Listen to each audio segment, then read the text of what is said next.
对不起，mengapa之前先两个人做见证，可以吗？可以。先背吗？还是以后出来了？你们站着见证也可以吧？可以，站着。两位做见证。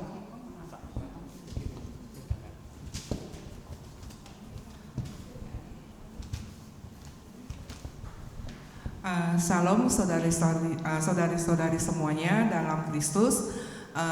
Nama saya Sahara. Saat ini saya ditugaskan mewakili kaum wanita ya untuk menyampaikan kesan-kesan bagaimana kami waktu proses pembelajaran dan pelatihan pemuritan di tahap 2 ini. Kami dilatih dalam 10 sesi untuk 5 kali pertemuan. Kemudian di tahap 2 ini kami mulai diajarkan tentang pendidikan awal, yaitu langkah pertama dalam kehidupan berkelimpahan sebagai umat kerajaan Allah dan bagaimana kami menjalani kehidupan sebagai umat kerajaan Allah. Beberapa poin yang kami pelajari di sini itu pertama adalah langkah pertama dalam kehidupan Kristen, lahir baru, misteri dan berkat. Kemudian hubungan pribadi personal dengan Tuhan, bagaimana kita memulainya, Tuhan yang memiliki kepribadian Tuhan yang seperti apa, bagaimana kita menerima apa yang Tuhan katakan kepada kita, bagaimana cara menikmati mencurahkan isi hati kepada Tuhan dalam doa, bagaimana cara menikmati semuanya doa dan pembacaan Alkitab dalam kehidupan kita, saksi pertama dalam hidup saya dan saksi bagi kehidupan manusia, dibaptis dan perjanjian Allah. Jadi dari sekian banyak materi yang dipelajari, bagi saya pribadi hal yang paling berkesan bagi saya adalah waktu kami mempelajari doa Bapa kami. Jadi selama ini saya pribadi menganggap doa Bapa kami itu ya sebagai doa penutup begitu ada kegiatan ibadah. Tapi waktu kami mempelajari ini, sungguh hal yang luar biasa terungkap dari sana, mulai dari awal, pertengahan sampai akhir, semua itu menjelaskan secara detail ya. Sehingga dari sini saya mendapat banyak pemahaman yang luar biasa. Setelah itu yang saya berkesan yaitu dari konsep doa Bapa kami ini ternyata kita bisa menyusun doa yang lengkap ya. Seperti kita ketahui doa Bapa kami itu kan doa yang lengkap ya, yang diajarkan oleh Tuhan. Di situ kita bisa membuat doa untuk pribadi, untuk rekan-rekan kita, untuk gereja setempat, yang di Indonesia ataupun yang ada di luar negeri sana. Jadi dia konsepnya sungguh membuat saya, ternyata berdoa yang benar dengan Tuhan itu seperti itu. Tidak perlu banyak kali permintaan yang panjang lebar, tapi arahannya seperti itu. Kemudian selain itu saya mendapat kesan yang sangat mendalam dalam membaca Alkitab. Waktu itu kami diajari mulai dari membaca kitab Markus, Lukas, kemudian Matius, kok saya nggak salah ingat, Yohanes, yang ini terakhir Kisah Para Rasul. Kami diajari bagaimana latar belakang kitab itu ditulis, kemudian dalam zaman apa, hubungan antar kita itu gimana, sehingga memberi saya pemahaman itu lebih mendalam pada saat saya membaca Alkitab. Kemudian setelah itu kami juga diajari bagaimana lebih memperdalam kebenaran Alkitab ini, yaitu dengan metode quiet time, yaitu 10-10-10 itu, dimana ini merupakan tantangan yang besar ya bagi saya yang kadang-kadang kurang bisa berkomitmen tentang waktu, tapi ini membuat saya lebih belajar dan belajar lagi. Kemudian untuk mendalami firman Tuhan yang lebih detail dan bisa kita menceritakan kepada orang lain, saya juga sangat mendapat kesan yang mendalam tentang konsep 3C ya, yaitu konteks bagaimana kita membaca firman Tuhan itu, challenge, tantangan-tantangan apa yang kita bisa dapat dari sana, lalu change. Lalu setelah membaca firman itu kita menemukan tantangan bagaimana kita berkomitmen untuk merubahnya di dalam kehidupan kita sehari-hari, karena selama ini kita membaca tanpa mengaplikasikannya dalam kehidupan sehari-hari. Jadi dari semua ini saya pikir bagi saya pribadi itu merupakan PR ya, yang masih perlu pembinaan, bagaimana saya memahami apa yang sudah saya pelajari tahap 2 ini dan mempersiapkan diri saya khususnya untuk nanti mengikuti tahap 3, semoga bisa komit sampai selesai. Jadi dengan ini juga saya mengajak Bapak Ibu, ayolah mari kita mengikuti pemuridan ini, karena yang paling berguna saya lihat itu untuk kita dulu, baru kita sharing kepada orang lain. Di akhir dari semua pemuridan tahap 2 ini ada kata-kata penting yang saya dapat di sini, yaitu setelah lahir baru menjadi umat kerajaan Allah, kita itu harus keluar bersaksi ya. Bersaksi tentang apa? Yaitu bersaksi tentang penginjilan, tentang Tuhan Yesus. Jadi mudah-mudahan kita semua dimampukan untuk melakukan itu. Sekian, terima kasih. Tuhan Yesus memberkati kita semua.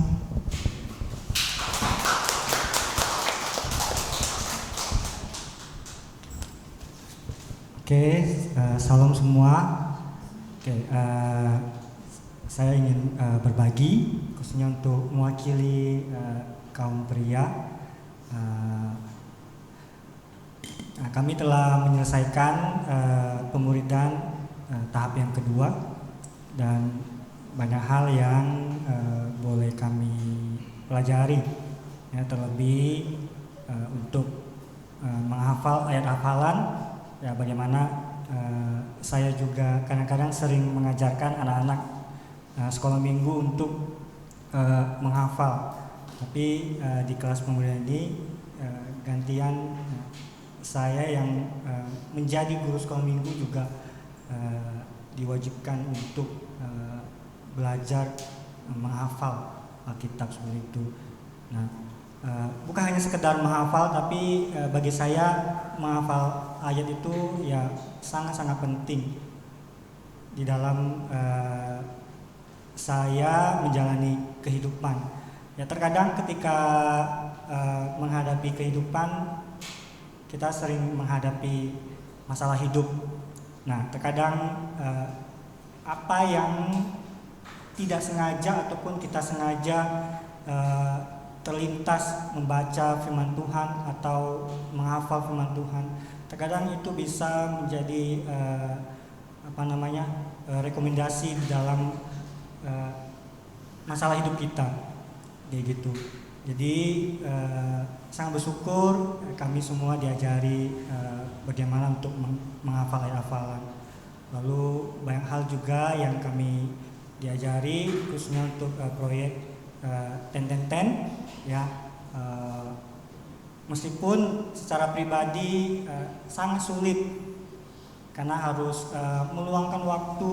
Terkadang 10 menit itu kita bisa bilang bahwasanya meluangkan waktu 10 menit itu mungkin bisa saja, tapi terkadang ketika menjalani itu sangat sulit untuk meluangkan waktu 10 menit kayak gitu. Jadi kami juga diajari bagaimana kami boleh meluangkan waktu terkhusus untuk merenungkan firman Tuhan, dan kami boleh membagikannya kepada teman-teman kami yang lain seperti itu. Dan juga terakhir untuk Musa, terima kasih untuk hatinya yang benar-benar mau membimbing kami, bagaimana terlihat dia meluangkan waktu, ya, meluangkan waktu untuk mengajari kami, bagaimana kami benar-benar menjadi seorang murid, bahkan bukan cuma hanya seorang murid, tapi menjadi seorang murid yang bisa memuridkan orang lain. Karena itulah yang diperintahkan Tuhan Yesus kepada murid-muridnya, bagaimana Tuhan mengajarkan, membimbing murid-muridnya supaya murid-muridnya itu bisa menjadi seorang guru bagi bangsa-bangsa yang lain. Nah, kita bisa melihat inilah hasil dari murid-murid yang diajarkan oleh murid-murid Tuhan Yesus. Terima kasih.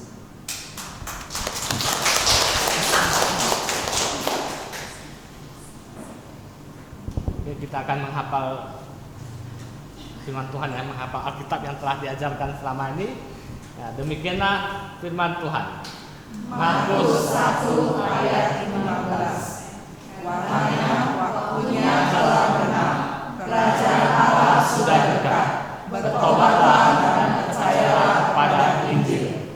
Yohanes 1 ayat 12. Tetapi setiap orang yang menerimanya diberinya kuasa supaya menjadi anak-anak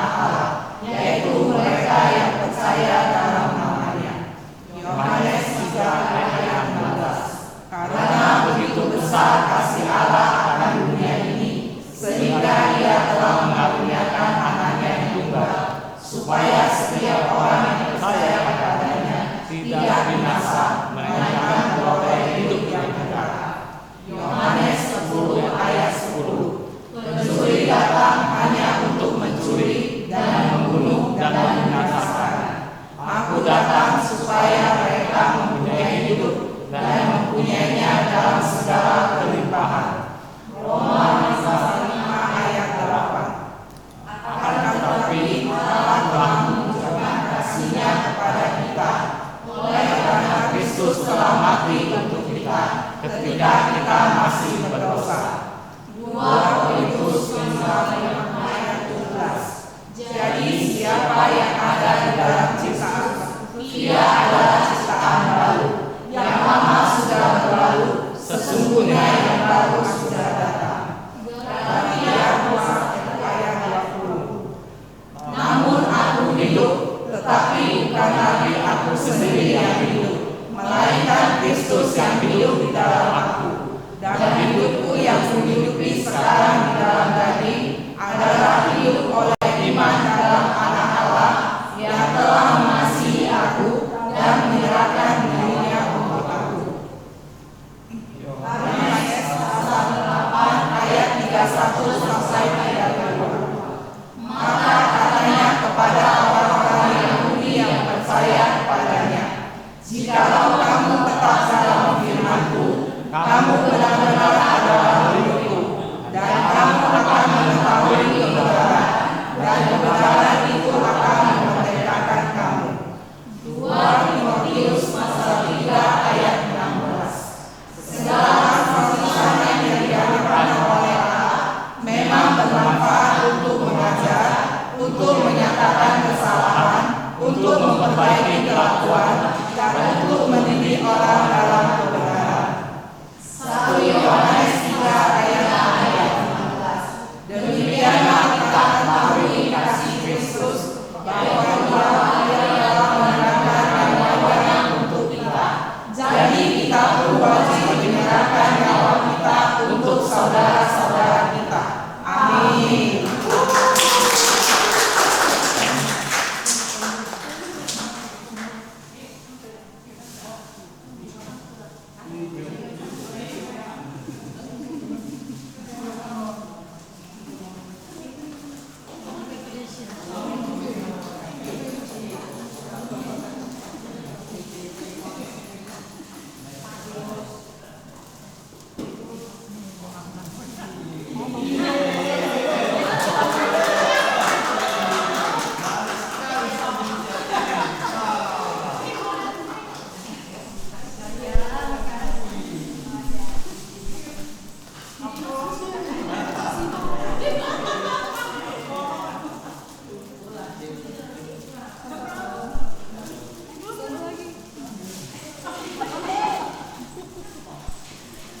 Aman. Siapa lagi?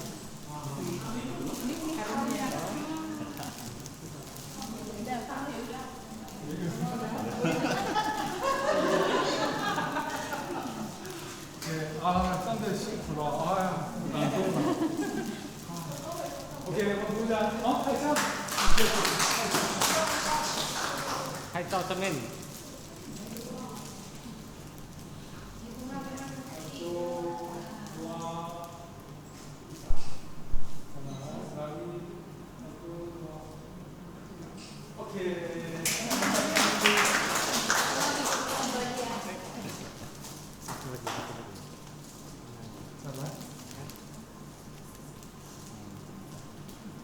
Aku aja ya.